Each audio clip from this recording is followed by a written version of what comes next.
Now we begin our final chapter for this course. We're going to discuss intermolecular forces, and we'll discuss liquids, solids, and phase changes. But we're going to start off with a quick video.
So just quick disclosure, I don't have any stock in Ultra Ever Dry, but that's a fun, entertaining video showing what super hydrophobic materials and super oleophobic materials do.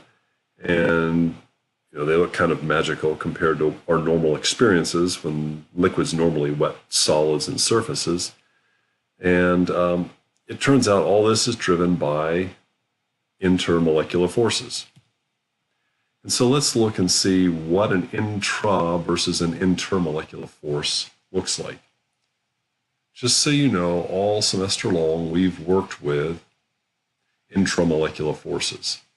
That is, forces within a molecule, covalent bonds, ionic bonds, and looking at electrons around atoms and how they might share those with other atoms. An intermolecular force is a force between molecules, and it is typically a much weaker force. But there are many more of those forces, and as such, they can dictate the properties of a material to a very large extent. Now, the strength of the intermolecular force will very often be driven by the three-dimensional structure and the intramolecular forces within a molecule. And we'll see that in a little bit. So what we're doing is we're tying our first thoughts on making Lewis dot structures to be a CPR, getting shapes of molecules and hybrid orbitals, and now we can take those concepts and determine what are the intermolecular forces operating in a material. So we'll start off and we'll look at an overview of physical states and phase changes. This is something we just briefly touched on much earlier, but now we'll go into the depth that we need to cover. It'll turn out we'll see that these physical states and phase changes are driven by intermolecular forces. Then we'll look at the types of intermolecular forces that exist. We'll look at some quantitative aspects of phase changes. We'll look at the liquid state, and then we'll go into water and some of its special properties. So first, we have the two big types of attractive forces. There's intramolecular forces, or bonding forces, which are found within a molecule. The chemical behavior, that is the reactivity of a substance, is the same regardless of the phase, because the same constituent particles are present in each case. So water molecules are present whether the substance is a solid, liquid, or gas. And so we'll see that the reactivity of water would be the same in all three of those phases. The speed of the reaction can change, and some other things can change, but the intrinsic chemical nature will be similar. Intermolecular or non-bonding forces are found between molecules. And the physical behavior of each phase of matter is different because kinetic energies of the molecules are sufficient to disrupt these weaker intermolecular forces and change their manifestation. Intermolecular forces now, the forces between different molecules, arise from the attraction between molecules with partial charges or between ions and molecules. And what we mean by partial charges here are, for example, if you have HF. HF has a dipole moment on it. There's a partial charge on the fluorine and there's a partial charge on the hydrogen. Those partial charges affect the area surrounding the molecule, and this gives rise to intermolecular forces. Intermolecular forces are relatively weak, though, compared to bonding forces, because they're smaller charges, they're partial charges, and they are farther apart. That is, the distance between molecules is greater than the bonding distances that we've looked at thus far. Intermolecular forces and their magnitudes affect many bulk properties of materials, and these include, but are not limited to, phase transitions, that is, the boiling and melting points and the enthalpies of boiling and melting, the surface tension of liquids, just like we saw in that superhydrophobic system, the ultra-dry commercial that we watched. Solvent, gas, and solid solubilities are all dependent on intermolecular forces. Capillary action, viscosity of liquids, and other interesting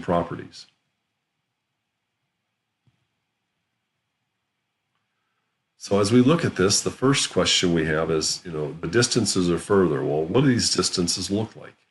We've learned about atomic radius. We've learned about ionic radius. We've learned what a covalent radius is. So you know all three of those. You've learned those from your chapters 8 through 11. Now we're going to look at something called the van der Waals radius. The van der Waals radius is the distance between two non-bonded atoms in different or adjacent molecules. So different molecules now that come up next to one another, they have a van der Waals distance. And that van der Waals distance then can be converted to a van der Waals radius, right? We just divide, when we had a covalent radius, it was just half the covalent distance.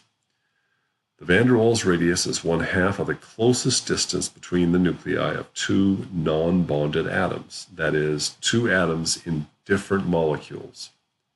The van der Waals radius is always larger than the covalent radius.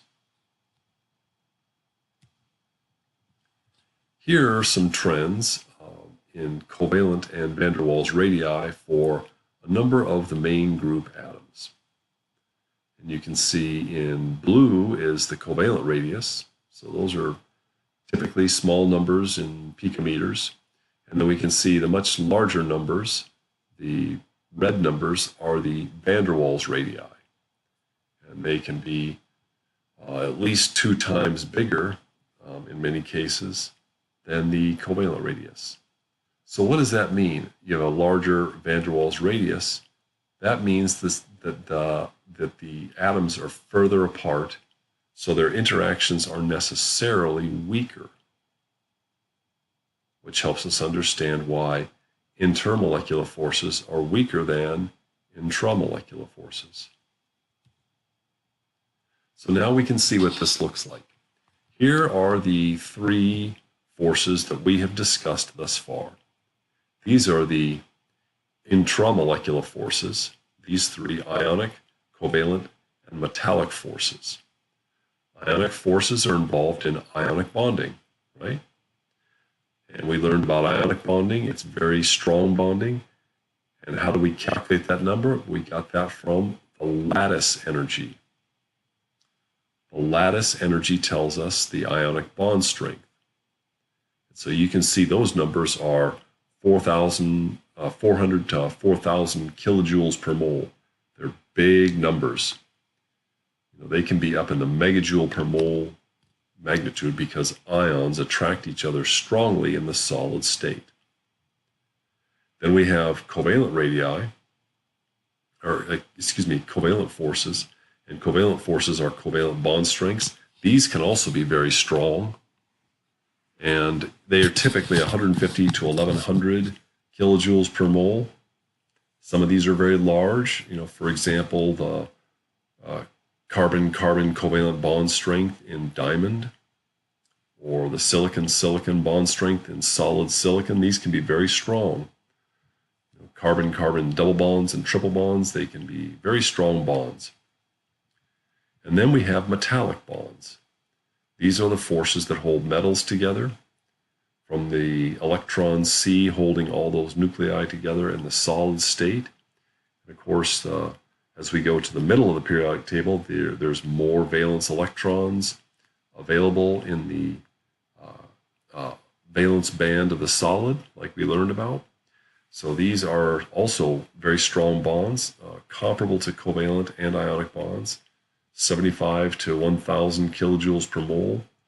And for example, in metals and in alloys, these are the forces that are operative. They're very large numbers. So these are the intramolecular forces, the forces within a compound or material. Now let's look at the non-bonding forces. These are the truly intermolecular forces, the forces between bonds. I suggest that if we look up here, this slide and this slide might be worthwhile for you to print out, because we'll use these forces and their relative magnitudes to discern the properties of materials later on. So you'll use this when you do problem solving in ALEX and in recitation session, as well as on your exam. So let's look at the magnitudes of these forces. And their relative forces go from top to bottom. The highest in the table, the top line in the table, the ion dipole force, is the strongest. And then it goes down to the bottom. At the bottom are London or dispersion forces, which are the weakest forces. So we can see what the relative magnitudes are for all these. First up, we have what we call ion dipole forces. This is when an ion can interact with a dipole. And an example of this would be when a salt dissolves in water. Water, as we learned earlier when we were looking at VSEPR structures, water has a dipole moment. And that dipole moment helps to break up salts when you put salts into water, because the ions can interact with lots of little local dipoles from the water molecules. So these are permanent dipoles in the molecule. The charge interacts with it, and the energies of these interactions can be comparable to the low end of the covalent interaction scale. They can be 40 to 600 kilojoules per mole, depending on the ion and the dipole. Of course, if you have a smaller ion like lithium, the interaction energy can be significantly higher. The next strongest force, and an extremely important force in biology, is the hydrogen bond force. This is any time we have a polar bond to hydrogen, and this occurs when we have nitrogen, oxygen, or fluorine bound to hydrogen. Then nearby molecules can have interaction between their nitrogen, oxygen, or fluorine, the negative end of their molecule, with the hydrogen atom that's bound to a nitrogen, oxygen, or fluorine. And classic examples would be water, because water has an oxygen atom in it, and that oxygen atom can interact with nearby hydrogens. Ammonia shows this behavior. So we have a nitrogen that can interact with nearby hydrogens. And hydrofluoric acid is another classic case. The hydrogens on an adjacent molecule can interact with a fluorine on another molecule by this hydrogen bonding force. These are typically in the 10 to 40 kilojoule per mole range. Then we have dipole-dipole forces. Dipole-dipole forces occur in any polar molecule. So the positive end of one dipole will interact with the negative end of another dipole, and those forces will hold the liquid together. Those forces are smaller than hydrogen bonding. They're in the 5 to 25 kilojoule per mole range. Next up, we have ion with induced dipole forces. These are typically relatively weak. These are weaker than the first three. These occur when you have an ion interacting with a non-polar molecule. An induced dipole is a temporary dipole. An induced dipole is a temporary dipole that occurs on a molecule.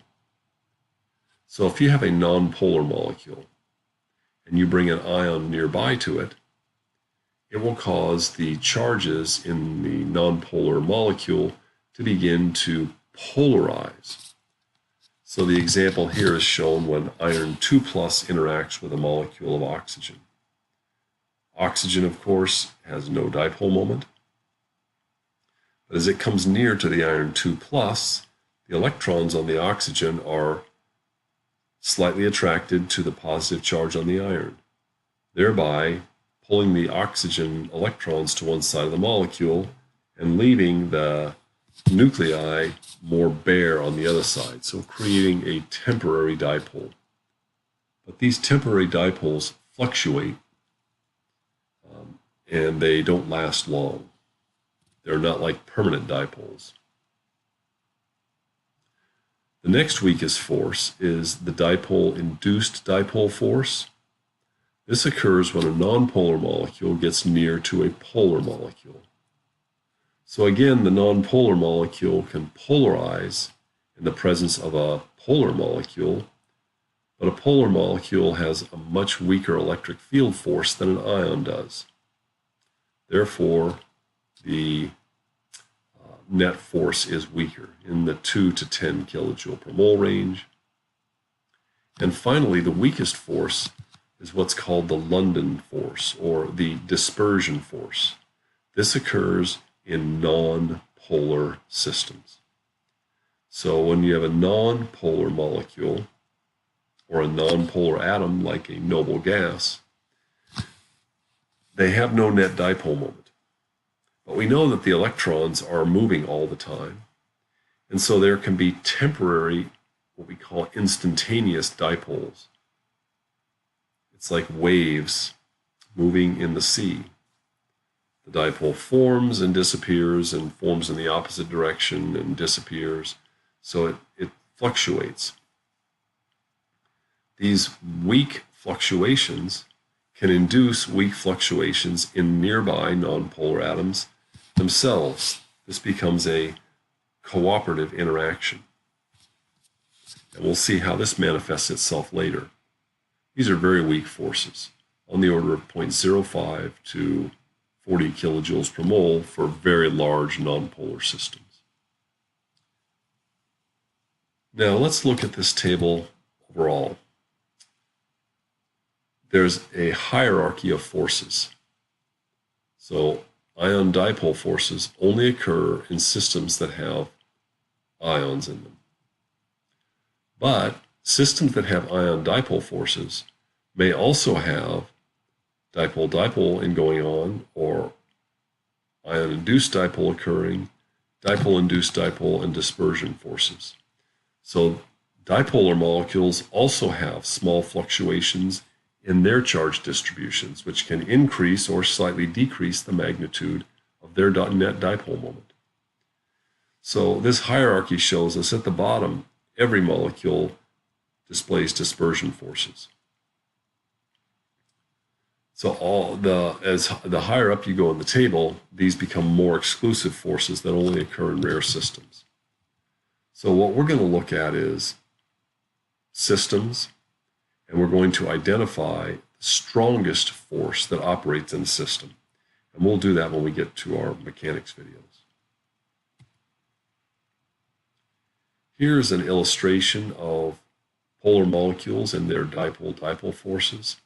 In the solid state, the molecules are rigid, and the dipoles tend to align. In the liquid state, they begin to warm up, and the molecules now have enough kinetic energy that they can overcome these intermolecular forces, and they begin to bounce around. So the positive poles of one polar molecule attract the negative pole of another, but that interaction can be sufficiently weak that at the temperatures above the melting point, then the molecules can overcome those forces. So what we see here then is an illustration of the effect of this dipole moment. So this is the dipole-dipole force on the boiling point of various liquids. Here's a series of substances, all with similar molecular weights, going from propane on the left to dimethyl ether, methyl chloride, acetaldehyde, and acetonitrile. For each of these molecules, the dipole is listed. This is in dBi times 100. And you can see that going from left to right, the blue bars increase, and you can see the dipole moment increases going from propane over to acetonitrile. And correspondingly, you can see that the boiling point tends to increase across this range also.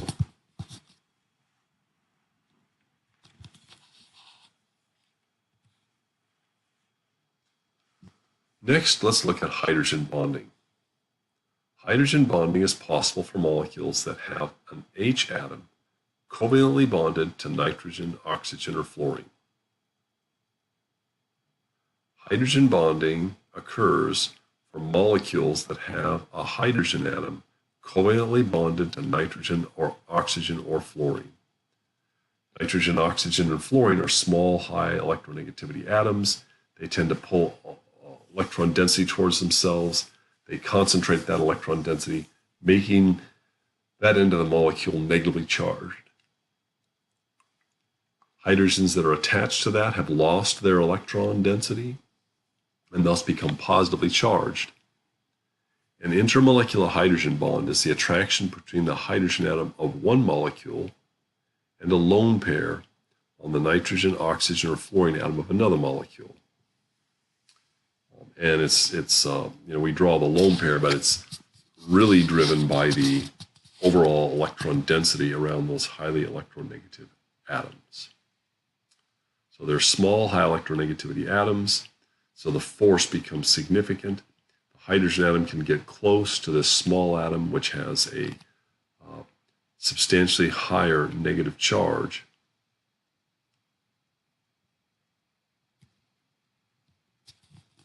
Here we see the manifestation of hydrogen bonding on the boiling point of a series of liquids. And let's take the top line in this graph. So we have on the y-axis is the boiling point, on the x-axis is the period of the periodic table. So we're looking at the second, third, fourth, and fifth periods of the periodic table. So for the red line, for example, we have water. That's the period 2 hydride. Then right below oxygen is sulfur, so then we have hydrogen sulfide right below there. And then period 4, right below sulfur, is selenium, so we have hydrogen selenide. And then right below selenium in the periodic table is tellurium, so then we have H2Te, that's hydrogen telluride. And what we notice is a kink in this. So the boiling point tends to increase as you go from period 2 to period 3 to period 4 to period 5. Why is that? Well, the atoms are getting bigger. It turns out their dispersion forces are increasing. But if we look at this system, you can see water is way high on the boiling point scale. There's a kink there.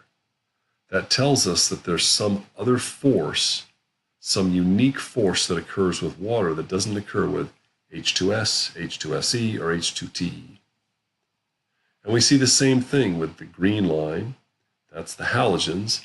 Hydrogen fluoride has an anomalously high boiling point compared to hydrogen chloride, hydrogen bromide, and hydrogen iodide, which show a normal increase as you go from period 3 to 4 to 5 as the atoms get bigger. Ammonia shows the same thing. NH3 has an anomalously high boiling point relative to pH3, relative to ASH3, relative to SBH3.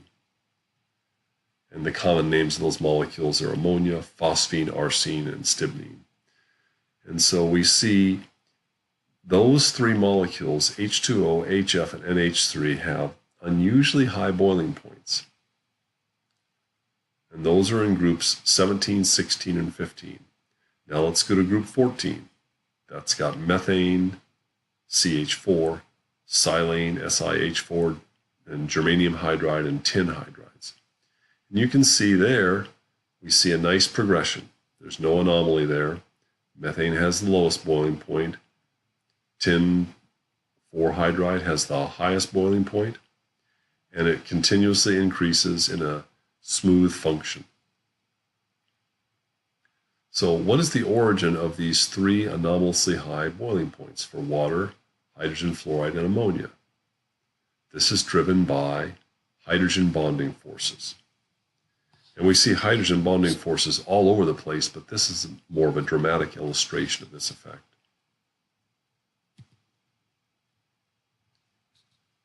Next, let's look at polarizability and induced dipole. We discussed this earlier. So if I have a molecule that is not polar, and I bring an electric field near to it, so I put charges nearby it, it can induce a distortion in the electron cloud of an atom, ion, or molecule. So if we have a nonpolar molecule, this creates what we call a temporary dipole moment. That's that instantaneous dipole that appears, but then can disappear. And as the molecule moves, this dipole can fluctuate. For a polar molecule, this electric field can enhance the existing dipole, making it slightly larger than it would be. The polarizability of a particle determines how strong this induced dipole effect is. This polarizability of a particle is the ease with which its electron cloud is distorted. So let's think about two different atoms in the periodic table. Let's go back to group 18. So the noble gases, the smallest atom we have is helium. Towards the bottom is a big gas that's a noble gas, and that's xenon. Xenon is a much bigger atom, and it has a lot more electrons around it. Which molecule or which atom do you think is more polarizable, helium or xenon? Xenon will be more polarizable. It's much larger, and it's much squishier and much easier to deform the electron cloud around it.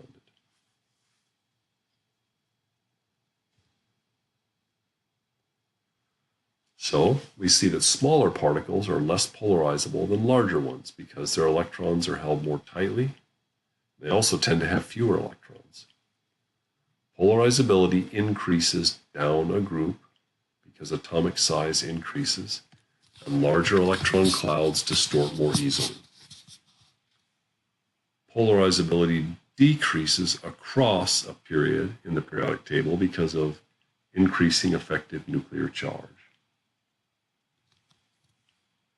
Cations are smaller than their parent atoms and less polarizable. Anions are larger than their parent atoms and more polarizable.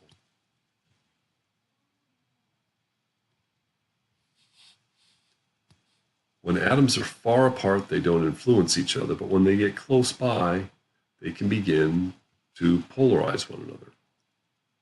When atoms are close, the instantaneous dipole in one atom induces a dipole in the other. And this can result in a cooperative effect throughout the sample. So these dispersion forces, or as we've called them, London forces, arise when we get an instantaneous dipole in one particle, which induces a dipole in another nonpolar molecule, and then there's an attraction. It's a short, fleeting attraction, but there still is an attraction. Dispersion forces exist between all particles, increasing the energy of attraction in all matter. Dispersion forces are stronger for more polarizable, or as we know, bigger particles. In general, larger particles experience stronger dispersion forces than smaller particles. And here's our example. We can look at the boiling point for a series of substances, and we're looking at the molar mass of these substances. Let's look at the one on the right first. That's our noble gases. Those are very easy to see. We have helium, neon, argon, krypton, and xenon. Helium is the smallest atom, and you can see its boiling point is only 4.22 Kelvin. So it's a very low boiling point for liquid helium. Liquid helium boils quite easily. Then neon has a boiling point of 27.1 Kelvin, argon at 87.3, krypton 120, and xenon 165. You can see the boiling point goes up. And the boiling point has increased because the London force has become much larger for xenon than it is for helium. The same thing happens one group over in the periodic table. Group 17, the halogens. We see fluorine, chlorine, bromine, and iodine. Each of these is a non-polar molecule. These are purely covalent bonds. Therefore, the interaction between two fluorine molecules that are nearby, for example, will be the interaction between two non-polar molecules. They have no dipole moment, but they do stick together. At low temperatures, when we get near to the boiling point, the liquid can begin to form. We get below the boiling point, and the molecules will now adhere to one another. And they're sticking together because of these London dispersion forces. And the forces increase as the size of the molecule increases.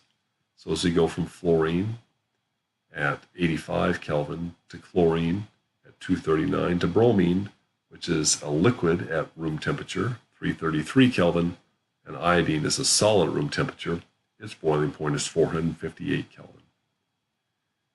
And these all increase continuously as the molar mass of the molecule and the size of these molecules increases. Molecular shape can also affect this. So here we have two different molecules. We have pentane, which you learned about earlier this semester in naming compounds. That's C5H12. It has a boiling point of 36 degrees. And its companion molecule, neopentane, which is also C5H12, is a rounder molecule. Pentane is more like a sausage, and neopentane is more like a meatball. And the rounder molecule has fewer points at which the dispersion forces can act, and so its boiling point is lower.